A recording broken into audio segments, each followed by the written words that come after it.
अस्सलाम वालेकुम, कैसे हैं आप सब। वेलकम टू माय चैनल आओ बेकिंग सीखें। आज आप लोगों के साथ पफ पेस्ट्री डो की रेसिपी शेयर कर रही हूँ। परफेक्ट रेसिपी जो हम लोग महंगे दामों बॉक्स पैकिंग में लेकर आते हैं, लेकिन फ्रोज़न आइटम में से। तो इसके लिए मैं आप लोगों को इजी वे में बताऊंगी कि किस तरह से बनाई जा सकती है, किस तरह से हमारे पफ पेस्ट्री में लेयर्स आ सकती हैं, इसको बनाकर किस तरह से सेव किया जा सकता है। तमाम मेथड में आप लोगों को स्टेप बाय स्टेप बताऊंगी। रेसिपी बहुत ही आसान है, लेकिन ये जो है कुछ स्टेप्स के साथ बनती है। आप लोगों ने कोई भी स्टेप जो है वो मिस नहीं करना है, ताकि इसी तरह से पफ पेस्ट्री डो बना सके। तो चलिए स्टार्ट करते हैं। सबसे पहले हम लोगों ने ले लेना है जी सॉफ्ट बटर, और इसके साथ साथ हमें चाहिए होगा जी मैदा। सॉफ्ट बटर है 400 ग्राम्स, मैदा है 1.5 कप, और दोनों चीज़ों को हम लोग अच्छे से मिक्स करेंगे। इसके साथ साथ नेक्स्ट स्टेप के लिए हमें चाहिए होगा 3 कप मैदा, 360 ग्राम्स बन जाता है। 150 ml में पानी का इस्तेमाल करूँगी, और साथ में हम लोगों ने 110 ग्राम्स बटर लेना है, जिसको मेल्ट कर लेना है। साथ में हमें 1 टीस्पून सिरका चाहिए होगा, 1 टीस्पून इसमें नमक का इस्तेमाल करेंगे। बहुत ही आसान रेसिपी के साथ आप लोगों को परफेक्ट पफ पेस्ट्री डो बनाना बताऊंगी। सॉफ्ट बटर 400 ग्राम्स, बिल्कुल सॉफ्ट लेना है हम लोगों ने। इसमें डाला है 1.5 कप मैदा छान कर आप लोगों ने। अगर आप लोगों ने फ्रिज में रखा है बटर, फ़ौरन से निकाल के बाहर रख दीजिए। 3 से 4 घंटे इसको लगेंगे सॉफ्ट होने में। अच्छी तरह से मिक्सिंग करेंगे। अगर आप लोगों के पास मशीन नहीं है तब भी घबराने की ज़रूरत नहीं है। आप लोगों ने मैदे में कद्दूकस कर लेना है अपने बटर को, और फिर आप लोगों ने नेक्स्ट स्टेप इसी तरह से करना है जैसे मैं अपना नेक्स्ट स्टेप करूँगी। मिक्सिंग हो चुकी है हमारी, मशीन में की है इसीलिए अच्छे से मिक्सिंग हो गई है। अगर नहीं भी हुई है तो कोई प्रॉब्लम नहीं, इस पार्ट में आप लोगों की हो जाएगी। अब हम लोगों ने इसको कन्वर्ट कर लेना है तमाम मिक्सचर को बटर पेपर के ऊपर। नीचे भी बटर पेपर, ऊपर भी बटर पेपर, ताकि डो जो है वो परफेक्ट रेडी हो। ये डो जो है आप लोगों को इसी तरह से सख्त लगेगी, ठीक है। कोई एक्स्ट्रा चीज़ ऐड नहीं करनी है इसमें। साइड से इस तरह से हम लोगों ने शेप देनी है हल्के हल्के से, ताकि डो बाहर को नहीं निकले और एक शेप आ सके, ठीक है। रेक्टेंगल एक शेप दे रही हूँ मैं। ये शेप रेडी हो गई। अब हम लोग बेलन का लेंगे और हल्के हल्के से दरमियान से स्टार्ट करेंगे, ताकि दरमियान में जो है ना वो थोड़ा सा ज़्यादा हिस्सा होता है। इस तरह से बेल लेंगे। अगर आप लोगों ने कद्दूकस भी किया हुआ तब भी आप लोगों का ये स्टेप जो है सेम इसी तरह से मेथड से होगा। पहली बात है, आप लोगों ने कद्दूकस करके हल्के हल्के से हाथों से मसलना है, बस आप लोगों की मिक्सिंग हो जाएगी। ये इसी साइज़ में हम लोगों ने इसको बड़ा कर लेना है, और कोशिश कीजिए दरमियान से जो है ना वो लेकर आए, और जो इसी शेप में बने। बस ये हमारी जो है ना डो रेडी हो गई। इसको हम लोगों ने ट्रे में लगाना है और फ्रिज में रख देना है 3 से 4 घंटे के लिए। अब हम लोगों ने क्या करना है जी, 360 ग्राम्स ले लेना है मैदा, यानी 3 कप। इसमें डालना है 1 टीस्पून नमक का, 1 टीस्पून सिरके का जाएगा, अपना बटर और इसमें पानी अपना तमाम शामिल करके मिक्सिंग कर लेंगे। मिक्सिंग करके इस कंडीशन में आ जाएगा आप लोगों का मैदा। बस आप लोगों ने ये नहीं है कि गूंदने लग जाना है, इसको कोई ज़रूरत नहीं है ज़्यादा गूंदने की। हम लोग अपना जो प्रोसीजर करेंगे ना उसी से ये डो रेडी हो जाएगी। हल्के हल्के हाथों से इस तरह से मिक्सिंग कर लीजिएगा, ताकि तमाम चीज़ें ना अच्छी तरह से यकजान हो जाए। इसीलिए इस पार्ट में हम लोगों ने बटर को मेल्ट करके शामिल करना है।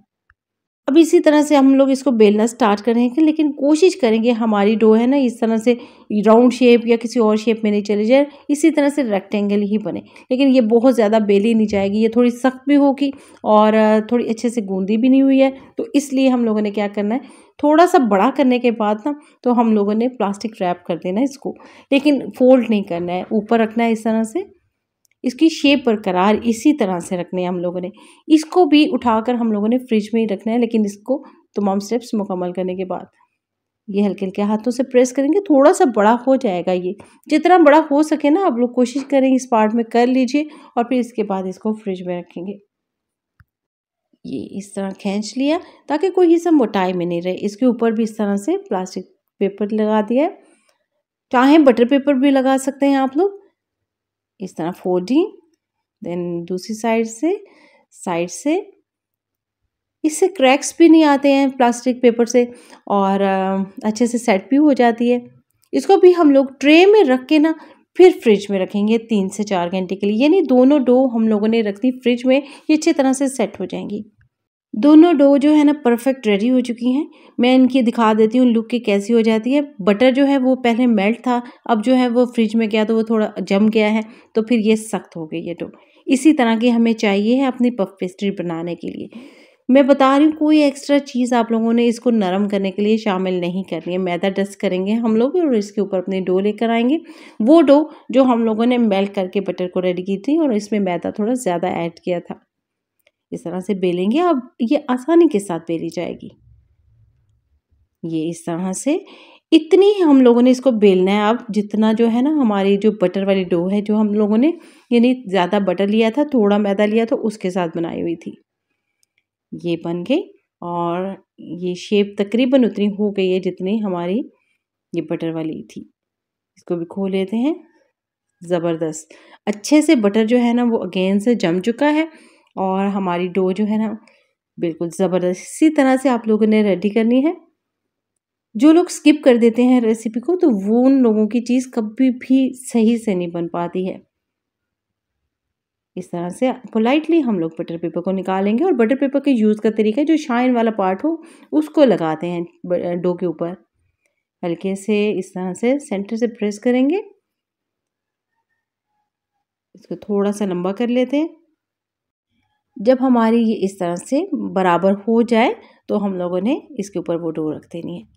अब ये कॉर्नर से देखें थोड़ी सी डो ज़्यादा आ रही है। हम लोग सेंटर से थोड़ा सा डो बटर वाले हिस्से को लेंगे ना तो नीचे लंबा करेंगे तो ये बराबर में आ जाएगा। ये हल्के से प्रेस करेंगे सेंटर से, ये लंबा हो जाएगा। ये बस बराबर हो गई। इसको इसी तरह से बेलन की मदद से हम लोग जोड़ देंगे दोनों डो को। ये बस ये इधर से भी थोड़ा सा लंबा कर लेते हैं ताकि मुकम्मल तौर पे बराबर हो सके। थोड़ी बहुत तो ठीक है लेकिन ज़्यादा इसको बराबर ही कर लेना है हम लोगों ने। इसके बाद हम लोगों ने इसको उठाया, ये फोल्डिंग की बस, और ये दूसरे हिस्से से भी फोल्डिंग करते हैं। दोनों डो जो है ना वो बहुत ही ज़बरदस्त हो चुकी हैं इस पार्ट में। सिंपल सिंपल तरीका है, बहुत ही सिंपल, लेकिन इसको दिखाया जाता है पता नहीं किस तरह से बनेगी। हल्के हल्के से सेंटर से स्टार्ट करना है, सेंटर से, और फिर इस तरह से हल्के से प्रेस करना है और बेलना है इसको। ऑफ कोर्स कि बटर जो है वो थोड़ा जम चुका है तो थोड़ी सी डो जो है वो क्रैक होगी, लेकिन कोई मसला नहीं है। ये स्टेप अभी बहुत पहले है पफ पेस्ट्री डो बनने से। ये इस तरह से बेल लिया इसको और फिर अगेन से इस तरह से मैदा डस्ट करेंगे और इसको थोड़ा सा बड़ा करेंगे। यानी हम लोग वो शेप में लेकर आएंगे जिसमें हम लोगों ने बटर वाली डो रखी थी ना फ्रिज में, तो वो वाली थोड़ी शेप ले आएंगे, थोड़ी रेक्टेंगल साइज। इसको थोड़ा बड़ा कर लिया हम लोगों ने। इसी तरह से हम लोगों ने अब ले लेनी है ट्रे को। ट्रे में रखना है इस डो को, लेकिन अगर हम लोग फ्रिज में इसी तरह से रखेंगे तो इसके ऊपर क्रैक्स आ जाएंगे और वो हमें बिल्कुल भी नहीं चाहिए। जिस तरह आटा वगैरह फ्रिज में रखें इसके ऊपर पटरी जम जाती है ना, तो इसके ऊपर भी क्रैक्स आ सकते हैं। तो इसलिए हम लोगों ने प्लास्टिक रैप इसको ज़रूर करना है ताकि इसके ऊपर नहीं आए। अब आधा से पौना घंटा यानी 45 मिनट्स ऑलमोस्ट लगेंगे और इस तरह से हमारी जो है ना डो अगेन से सेट हो जाएगी, यानी हमारा जो बटर है अगेन से जम गया। अब हम लोगों ने दोबारा से मैदा डस्ट करना है। ये तमाम प्रोसीजर अगर स्टेप बाय स्टेप करेंगे तो आप लोगों की पफ पेस्ट्री डो अमेजिंग बनेंगी और आप लोगों का रिजल्ट जो आएगा ना क्रोसेंट्स का, और फिर आप लोग बनाएंगे इसके पैटीज, बहुत ही अमेजिंग बनेंगे। ये अब हम लोग इसको बेलेंगे अच्छे तरह से। अगर आप लोगों को रेसिपी पसंद आ रही है तो बिला झिझक लाइक कर दीजिए, ये बिल्कुल फ्री है, और चैनल को कीजिए सब्सक्राइब ताकि आप लोग बन सके बेकिंग एक्सपर्ट। फोल्डिंग करनी है हम लोगों ने, थोड़ा ज़्यादा पार्ट उठाएंगे इस तरह से ऊपर रखा और ये छोटे वाले पार्ट को भी इस तरह डबल लेयर बन गई हमारी, और इसकी हम लोग 4 लेयर कर लेंगे, यानी कि साइड से उठाएंगे और एज तक ले आएंगे। ये बस हल्के हल्के हाथों से प्रेस करेंगे और जिस तरह साइड से क्रैक्स नज़र आ रहे हैं इसी तरह से आएंगे, क्योंकि हमारा जो बटर है वो जम चुका है अगेन से। ये हमारी बन गई। अब हम लोगों ने बेलन की मदद से सेंटर से स्टार्ट करना है और फिर इसको बेलना है। ये हल्के हल्के से बेलेंगे ना, बटर है सॉफ्ट होता है तो बस आसानी के साथ ये बेला जाता है। ये बस इस तरह से इसको हल्के हल्के से बेलना है। लेयर्स आती है ना जब चीज़ में तो मज़ा आ जाता है देखने में भी और खाने में भी। और पफ पेस्ट्री जो शीट होती है वो बाज़ार से बहुत ही महंगे दामों में मिलती है। शीट हमारी रेडी हो गई। अगेन से ट्रे लेंगे, इसी तरह से इसके ऊपर लगाएंगे और इसके ऊपर हम लोग प्लास्टिक रैप करेंगे इसको ताकि क्रैक्स नहीं आए, और अगेन से फ्रिज में रख देंगे तकरीबन आधे से पौने घंटे, यानी कि 30 मिनट्स टू 45 मिनट्स लगते हैं, अगेन से सेट हो जाती है। सेट हो गई है डो अगेन से। अब हम लोग इसको ले लेंगे और फिर अगेन से बेलेंगे। बेलने के लिए इसी तरह से आप लोगों ने नीचे थोड़ा सा जो है वो मैदा डस्ट कर लेना है। इसके बेलन के ऊपर भी हल्का हल्का हाथों से लगा लीजिएगा, इस तरह से चिपकेगी बिल्कुल भी नहीं और अब आसानी जो है ना आप लोगों का काम होता जाएगा। एक तरफ से बेल लिया है, अब उसको दूसरी तरफ से। स्टार्ट में मैंने आप लोगों को बताया था अगर आप लोगों के पास मशीन नहीं है तो तब भी घबराने की ज़रूरत नहीं है। इस प्रोसीजर से आप लोगों को अगर कद्दूकस किया हुआ है ना बटर तो वो भी बराबर हो जाएगा, यानी हम लोग बार बार जब ये स्टेप करेंगे ना तो कोई मुश्किल नहीं होगी। इसको हम लोगों ने अब इस जो है ना शेप में ले आए जिसमें स्टार्ट में हम लोगों ने बटर वाली जो है डो बनाई थी, इन थोड़ी सी बड़े साइज़ में रेक्टेंगल शेप दे दी है। अब हम लोगों ने क्या करना है जी, इसको फोल्डिंग करनी है इस तरह से। अब ये बहुत ज़्यादा सॉफ्ट हो चुकी। इस पार्ट में आप लोग देख रहे होंगे कि साइड पे बिल्कुल भी क्रैक्स नहीं आ रहे हैं, बिल्कुल इसी तरह से आप लोगों की एंड में ना हो जानी चाहिए कि हमारे क्रैक्स आना ख़त्म हो जाए।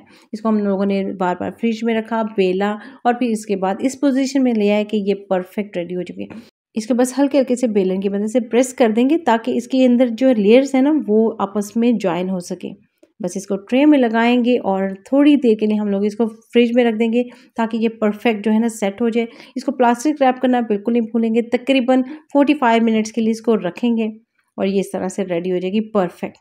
हमारी पफ पेस्ट्री डो रेडी हो चुकी है। उम्मीद है आप लोगों को ये रेसिपी पसंद आई होगी।